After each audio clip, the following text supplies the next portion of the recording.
All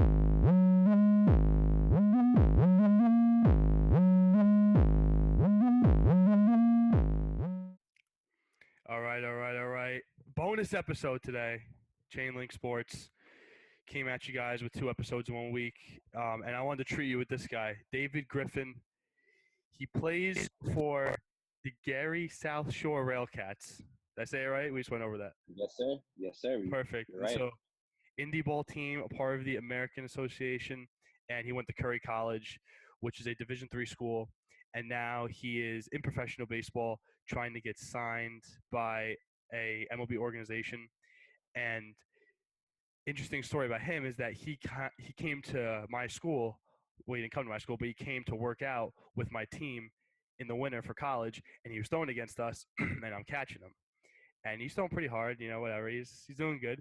And then, I hop out. He's all done. My coach goes to me, he goes, Nico, like, where do you think he was at? I was like, he's throwing pretty hard. I was like I'd give him 94. He maxed out at, like, probably sitting like 90, 92. And he shows me the radar gun. This guy hit 98 miles an hour. And that was the first time he ever did that, right? Yeah, I mean, to this day, I think the gun was a little juiced up a little bit. Because, I've maybe hit 94 once or twice in a game. I mean, I can count on my fingers how many times I've hit it. But, right. Definitely it's something felt that day where the ball was just coming out of my hand really good. So I don't know if it was just adrenaline and just not thinking. But, yeah. Some of you guys will still get some good barrels, like, for fouling it off on 2 strikes. So that's how I was kind of like, I'm not sure. I was saying 98, but everything did feel hard when I was throwing it. Right. Listen, I'm gonna say you threw 98 because that was pretty cool when he showed me the radar gun, and he swears by that radar gun too. So we're gonna go with that. And listen, even if it wasn't 98, you might have been like 95, 96, something like that. So the whole point why I bring that up is kind of like your progression. You kind of, and we're gonna get into that in a second, but kind of you started out at a D3 school, now you're going into professional baseball.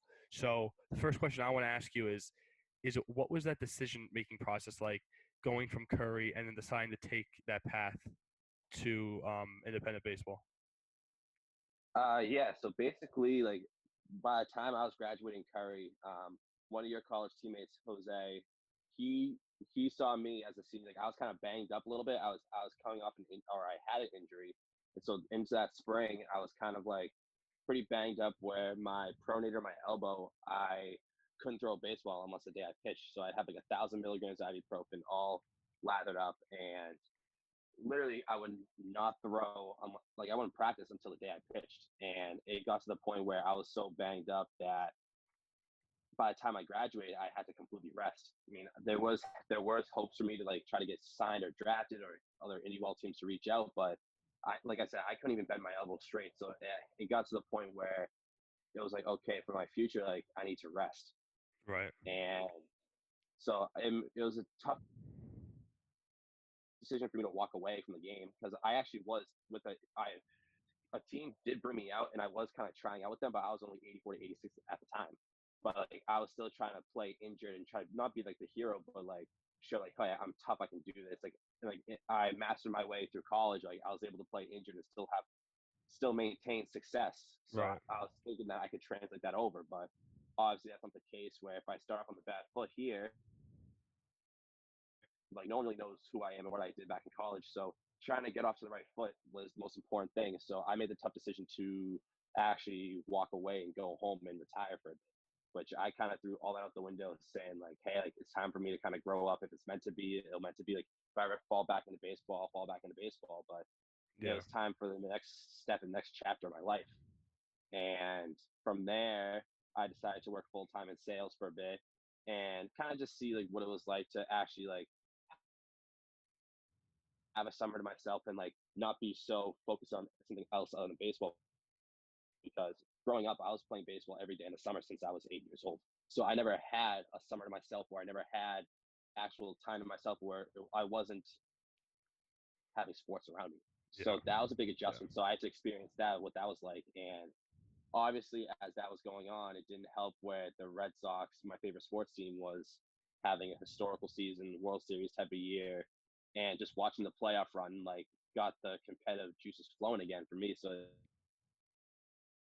at that point, I was like, okay, like, I do miss baseball. I know I want to play, but what do I got to do to go from here?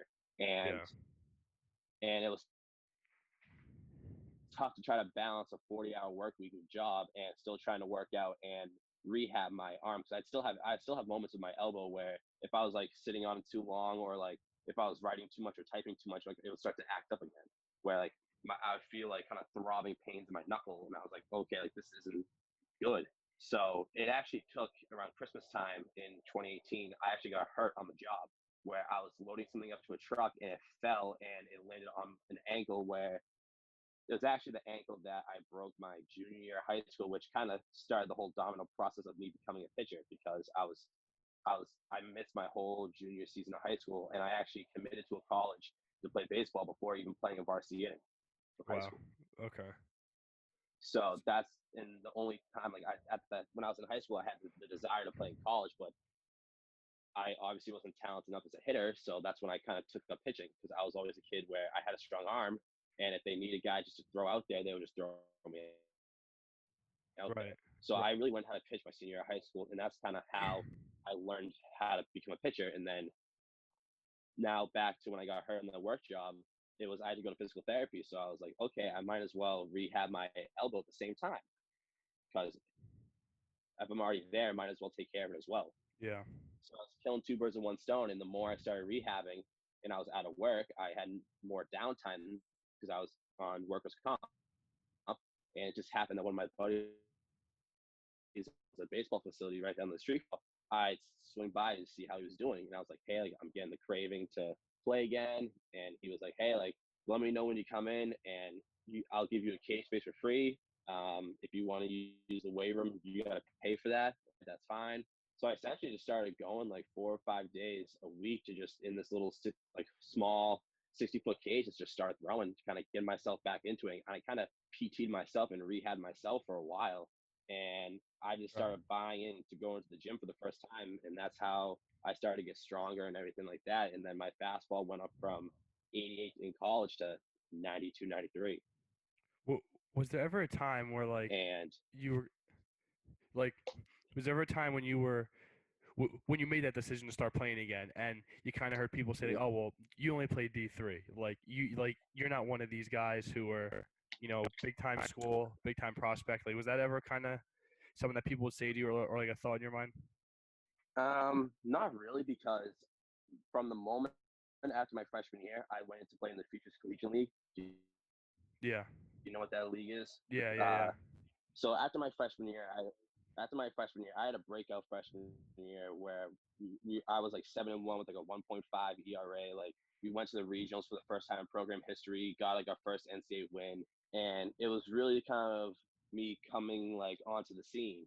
Right. And I actually went to the Futures League tryout, and the Futures League tryout itself, the teams are already made.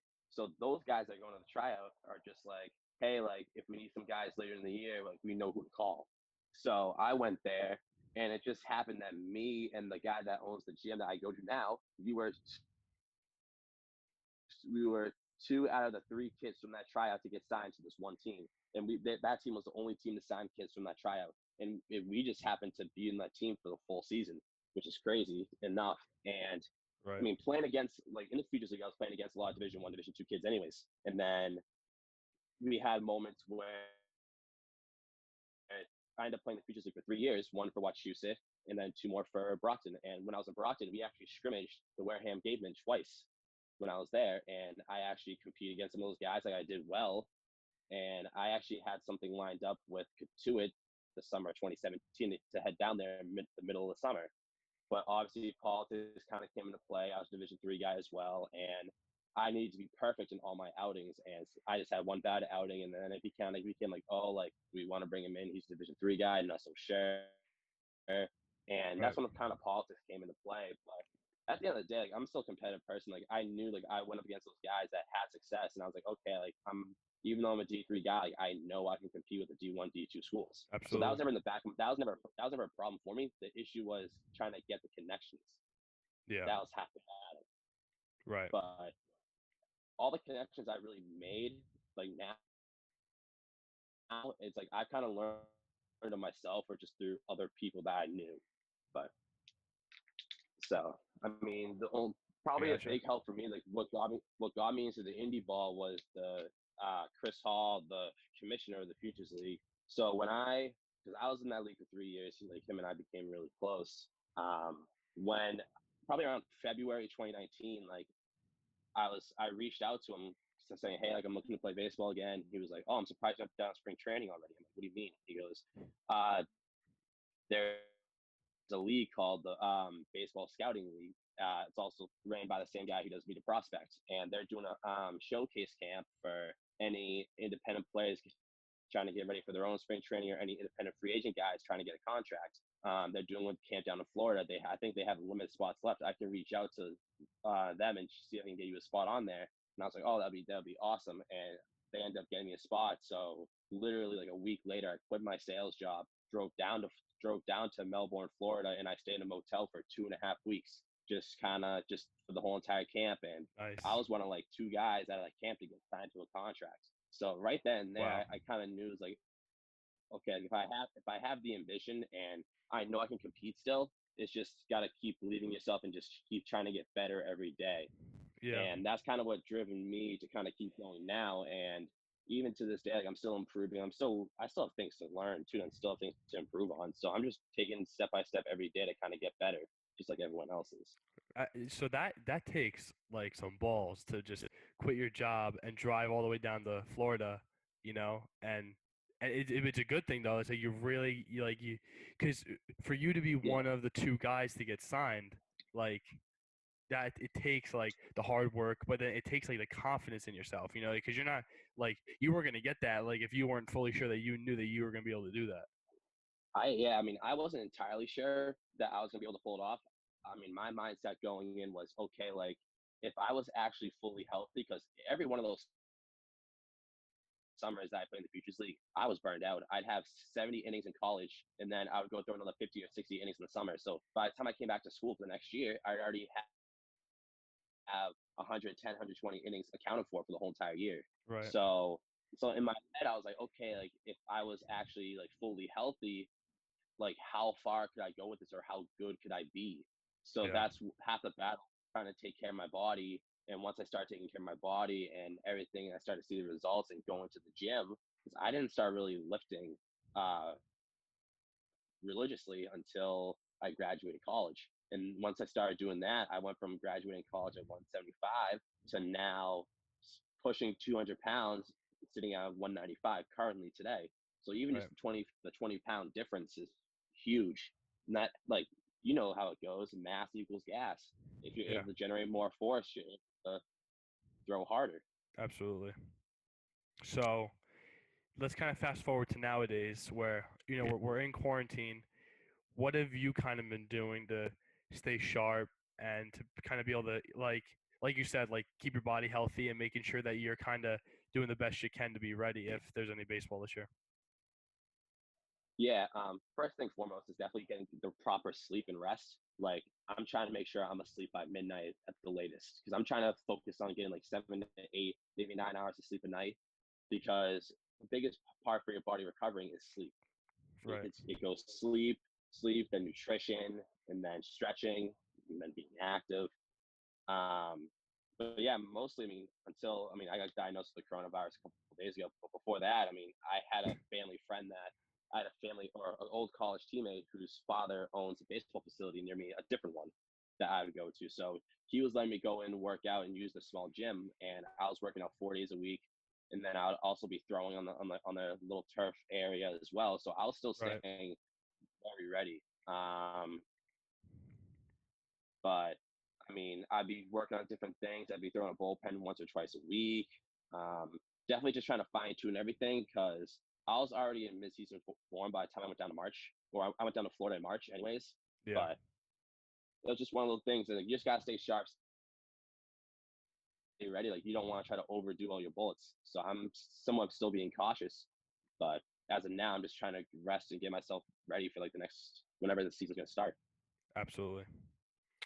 So last question I want to ask you is what so I kind of had 2 parts to this question, but you already answered the first Mhm. part. I was going to ask you kind of like, what advice would you kind of give to a pitcher, like a young pitcher right now? It's kind of like whether it's a high school or college that is trying to stay ready, whether they're looking to get recruited this summer or they're just looking to stay sharp in general. But you kind of said it, like, make sure you get the sleep, the nutrition, you're taking care of your body, which is definitely a great answer. But then what would you now say to somebody who is, again, like a younger pitcher who is looking to play professional baseball, like who's trying to like eventually move into that avenue? Because you have a pretty unique story with that. You can always learn something. Keep your mind open at that point. Like most of the stuff that I learned from baseball, I learned more about baseball once I became a pitcher only when I got to college. Because if you think about this way, say, like for an example, say if you're injured and you're just watching games, your mindset is completely different when you're active and you're sitting on the bench. Because when Right. you're injured, you don't have to be pouting about, oh, why aren't I in the starting lineup or anything like that. Where you're just, if you're injured, you're just analyzing and watching, and you're kind of trying to pick up on tendencies from the game. So once I became a pitcher only, my main thing was, yeah, I pitched one day, but the next 4 days I would just kind of try to pick up tendencies, analyze the game, and kind of go from there. And that kind of became, for me, like I became a more mature player, smarter, developed more, and in between starts, I figure out things to work on. And there's always stuff that you can improve on no matter what. If you think you're perfect, then you should be in the MLB. Yeah. Or that's simple as like even the MLB guys find stuff to work on. You can even see like Scherzer, like he doesn't even have a baseball and he'll just do dry mechanics. Like there was a video of Kershaw, I think it was in the World Series, where after one of the games, end of the game 4, he was starting the next game. He actually walked out on the mound and stood on the mound for like a brief second or two just to visualize. Like those guys are always visualizing. Like I'll visualize my starts the night before. Like if I'm starting the next day, like I'll go to bed visualizing scenarios in my head, running through it, so I'm always prepared. Right. And that's kind of the main thing. It's like you can always pick up something like whenever I'm sick or if I'm not playing, like I'll watch baseball highlights from certain guys, just kind of be like, hey, like run scenarios through your head. That just so once it comes to real motion, you don't have to worry or think, you just react. Absolutely. That's huge. Like instead of like sitting on the bench and kind of like bullshit with your teammates, even though in baseball it's kind of like the thing, you can kind of like pull pranks in the dugout and it's all good fun. Yeah. But the word you used was maturing, and I think that's huge. And a lot of people don't pick that up until later on, and being able to sit there and actually be able to watch and like take in more from the game. I think that's like huge. Like that, you mentioned that. That's great. Yeah, and then the one thing that I noticed too, the jump from going to Division 3 school to pro ball was like you saw it in college ball. Everyone's always like rah rah rah, rowdy, talking shit, talking smack, and just trying to talk shit to talk shit. And meanwhile, when you're in pro ball, no one talks shit unless like someone's actually trying to hurt someone. Yeah. And like in pro ball, they just go about their business and do their thing. Where if it's one thing, if you're trying to get in the other, if you see the other pitchers start like kind of like showing like body expressions, like oh, like he's frustrated, he's in his own head. Even the pros, you start to notice like the other team will start bickering just to feed into pissing off that pitcher even more.